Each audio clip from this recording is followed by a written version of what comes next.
I was lonely, I was depressed, I was 4'10" and 85 pounds, and I looked like Lewis from Meet the Robinsons.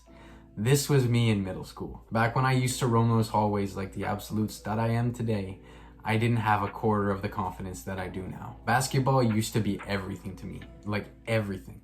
But I would get so nervous when I want to go play with people that I didn't know because I didn't have a lot of confidence socially. During lunch breaks, I used to stand beside the basketball court, kind of like, you know, those awkward kids who just like stand like they're waiting for you to ask them to come and join, because I did not have the confidence to go up to and introduce myself and say like, hey, can I just play? I just stand there waiting, like watching them play, just, you know, like awkwardly like fidgeting with my hands or like doing some weird thing with my posture, and I just wait for them to ask me to play. But the kicker is when someone would ask like, hey Colby, do you want to come and play? I'd be like, nah, I'm good, and just like stand there and wait. Like, bro, they are literally asking you to play and this is all you want to do. But I had no confidence and my limiting beliefs got to me, and I'd say like, nah, I'm good, I just want to watch. A big reason for that was I remember the first day of school when I was in middle school, I went out to the basketball court and started playing with some acquaintances that I had, and there was this older kid, I think he was in grade 10, I was in grade 7, so he was like 3 years older, and he challenged me to a game of one-on-one. And at this point I was really nervous to do it, but all my friends were like, yeah, go play him, you can beat him. And so I remember we checked the ball and I started with the ball because he gave it to me first, and I was a small kid and this kid was like 6 feet tall, so I just did like a basic rip through and drove to the right, and I went to do a layup, and he knew exactly what was coming. I went to do a layup and he just came out of nowhere and like smacked that ball into oblivion, like pinned it off the backboard, and like everyone on the court was watching us because they knew what was about to happen. They're like, oh my god. And I felt like so bad. Like I didn't even keep playing the game, I just left and went to the bathroom and like cried or something. Man, I am still salty about that, but I did play that kid later that year when I'd actually had and put a bunch of work in practice, and I did beat him, so I got back at him. Now fast forward to today and my life looks a lot different. I am a gigging musician in my hometown here. I've released 2 albums, I perform live all the time, I have made a bunch of progress in my fitness, I've ran marathons, I've held provincial records in powerlifting, I've had many beautiful friendships, but trust me, all this did not come overnight for me. It took me years of self-improvement to actually get to a place where I was confident with myself and confident with being authentic to other people, and it took a lot of work. Everyone is always looking for a quick fix for their confidence, but trust me when I tell you, it doesn't come like that. It took me years to get here. For the first year of self-improvement, I barely made any progress in my confidence. It was only after about 1.5 years where I started to see like really amazing progress in my physique and especially my mental health. Then that's when I really started to exponentially make progress. I'm not gonna sit here and tell you to do affirmations that I am a strong and confident person. I'm not gonna be preaching you that shit in this video because it doesn't work like that. I'm not trying to discourage you, but it takes a long time to actually build like true authentic confidence. But in this video, I'm gonna give you stuff that is gonna help you get there. And once you are consistent with these habits and you fully commit to doing these things, then after a while, your confidence is just gonna skyrocket. The first one is gratitude. Now, you can't always control your happiness. It's a pretty common mistake for people when they first start this journey is to try and chase happiness. Like, oh, I wanna be happy and I wanna get these things because then I'll be happy, but it does not work like that. Happiness comes from taking things away from your life and actually just stripping it down to the things that you can control. And one of those is gratitude. Taking some time to just practice every day and think, what am I grateful for? What have I been blessed with in my life? Will make you feel so much more happier, and it will just make you feel so much more conscious of all those things in the world. For an example, I am grateful for this shirt that I have. I'm not sure where it came from, but I'm gonna guess that it was made in China. I am grateful for the people who made it. They're probably working in a factory under not the best conditions, but I'm still grateful for that. I'm so grateful for the fact that they made it, and I'm grateful for the fact that I have it. Boom. It's literally as simple as that. If you do that every single day, you will find that you're just genuinely happier all the time and you just feel better. It's extremely important to take control of the aspects in your life that you can control. And a big one is your attitude and your perception towards the world. Once you start to feel grateful for a lot of different things and feel how good you have it, it takes a lot of the negative thoughts and the negative limiting beliefs that we have away from our lives. My favorite way to practice gratitude is simply with a gratitude journal. Every single night before I go to sleep, I write 3 things that I'm grateful for in that day. It can be big things, small things, doesn't matter. Just 3 things that I'm grateful for in that day. Also, expressing gratitude to the people in your life is extremely powerful. And if you ever write a gratitude letter to maybe someone who you don't express gratitude a lot, they're going to be extremely thankful and your relationship with them is going to improve.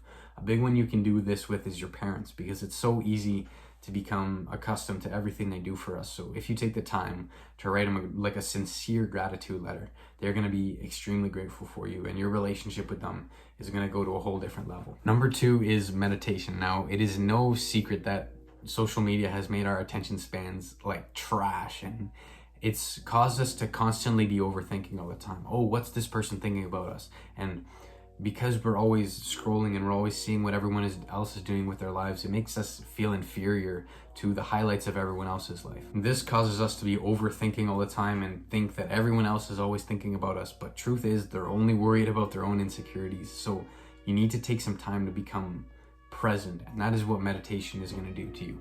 It's going to bring you and ground you in the present moment, which is what you want in your life. Overthinking is always thinking about what else is going to happen, and we're always anxious about what the future is going to hold. But truth is, we're not there yet. We can only control this moment right here. Practicing meditation is going to allow you to become better at just returning to your breath and returning into the moment right here. We've all had times where we felt like we're in the zone, or we felt like we're in a flow state, which means time is simply passing by. We're not thinking about what other people are thinking about us. We're simply just doing the thing that we enjoy doing.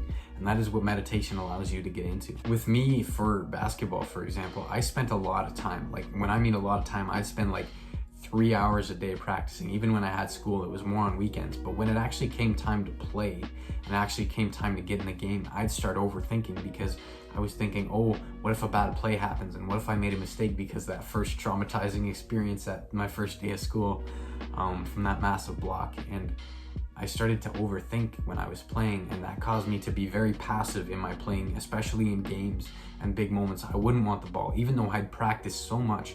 And one of the reasons I practiced so much was because of those first few experiences where I felt like I failed, but I never got over my fear of failing again. Now, right around the time that I started meditating, I also started focusing on music more and performing live, because I genuinely just started to enjoy it more than basketball.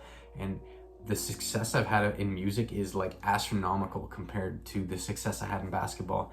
And it's because one of those reasons is because I started meditating and I started focusing on simply being present with whatever I'm doing. You can't finish a song before you start it. You have to make sure you're always locked in with the band, and you always have to make sure that every single part you're giving your full attention. You can't be worrying about the section that's 8 bars down the line, or else you're gonna mess up the section right now. You have to focus, and meditation has been an extremely big aspect of my success. And I'm also just more confident when I play music. I trust myself for the work that I put in, and all I have to do is just go out and perform. Number 3 is exercise. Now, every single person in my space is always gonna tell you like, oh, you need to build the aesthetic body and you need to get jacked so that girls like you and da da da da da. But truth is, you don't have to do that to actually see benefits for your confidence.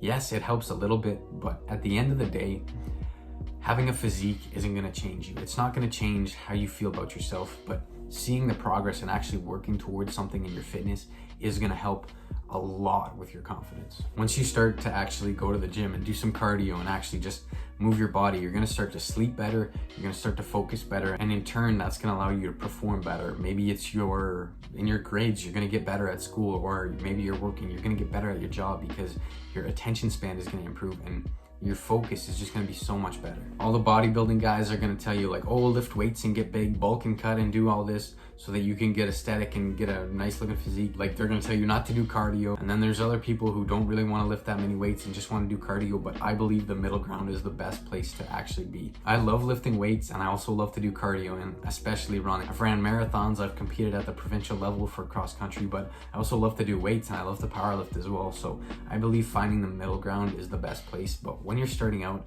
you don't need to get on the perfect workout splits. You just have to start moving. That's literally as simple as it comes down to.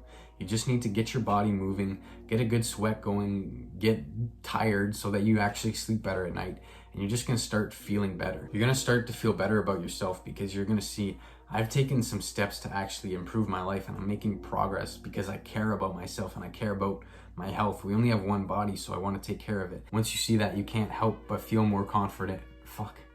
Once you see that, you can't help but feel more confident from day to day. Now, whatever aspect of exercise you choose to do, whether it's just going out and practicing basketball or it's getting in the gym and lifting weights, you need to be consistent. I know so many people who go to the gym like really hard for 1 month, like push pull legs, rest, and they're really consistent with it for like 4 weeks, and then they go once the next month. You can't do that if you want to see progress. It's better to start by going 2 times a week and just being consistent with that, and then adding an extra day than trying to take on too much, because you're going to overcommit yourself and you're going to get burnt out and too tired really quick. So just make sure you prioritize consistency over results. Number 4 is practice your social skills. And now you might be thinking like, oh, I'm not confident enough and I can't do this yet and I need to do all the other things. But trust me when I tell you, you're putting the cart before the horse. You can't expect to be confident in social situations if you don't go mess up and be bad in social situations. And yes, this is hard, but it's a necessary aspect to get to where you want to go. It's like an investment into a business or whatever. You have to spend a little bit of money at the start in order to make more money down the line.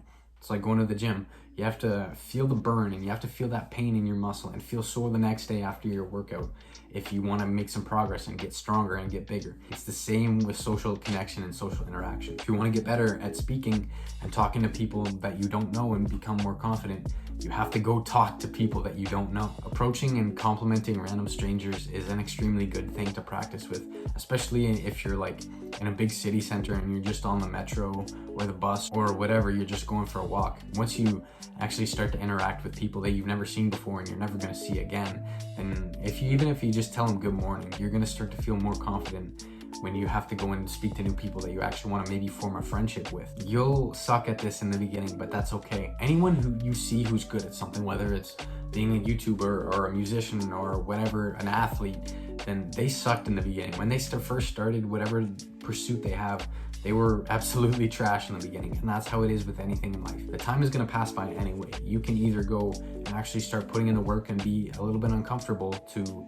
set yourself up for success in the future, or you can just wait around and simply stay the same. If you really want to improve your social skills and do it a lot faster than you would going out and talking to random people and just trying to do it through trial and error, I've created an online community where young, like-minded people go to actually learn about social skills and have conversations and just work towards becoming better in social situations and be able to form genuine connection. If that sounds like something you'd be interested, just check the top link in the description. The final aspect is goal setting. Trust me when I tell you that working towards a goal that you have is gonna fast track your confidence like nothing else can. Once you have something that you're really passionate about and you feel like it's your purpose to be here, then once you've started working towards that and you're seeing yourself make progress, then nothing can knock off your confidence, because you see that you're doing work that is genuinely fulfilling to you and is going to help other people and is just making the world a better place. Then you can't help but be confident about what you're doing. Accomplishing goals feels great, and say your goal is to hit 225 on the bench, and it's gonna feel great once you get there and you finally push that rep up and all your gym bros are up around hyping you and like giving you high fives and fist bumps and shit. But it's not actually the goal that makes you more confident, it's the pursuit of the goal that does. If I gave you the ability right now to just bench 225 and you're sitting there like 135 right now, you're not even close. If I just gave you that, you're not gonna feel any different. You're not gonna feel more confident about yourself. But if you've gone to the gym consistently for another year with your best friend and you're constantly working towards it, and then you finally hit it because you've been spending all that time working on yourself, then you're going to be more confident. It's not just the journey that matters. It's the journey of self-development that also matters. There's always 2 journeys. Whatever goal you have, it's the goal to actually achieve the actual goal and to achieve the success. But the other journey that happens is the internal journey and the way you've changed as a person. And that is what setting goals will do for you. Once you pick a goal that is reasonably unreasonable and you pursue that with everything you have, even if you don't hit that goal, you've started to make progress towards it. And then in the future, you're gonna have developed the qualities you need to keep pursuing that and keep living your dream life. The biggest goal I've had for October 1st is to hit 1,000 subscribers. And at the time of recording this, I believe it's September 25th.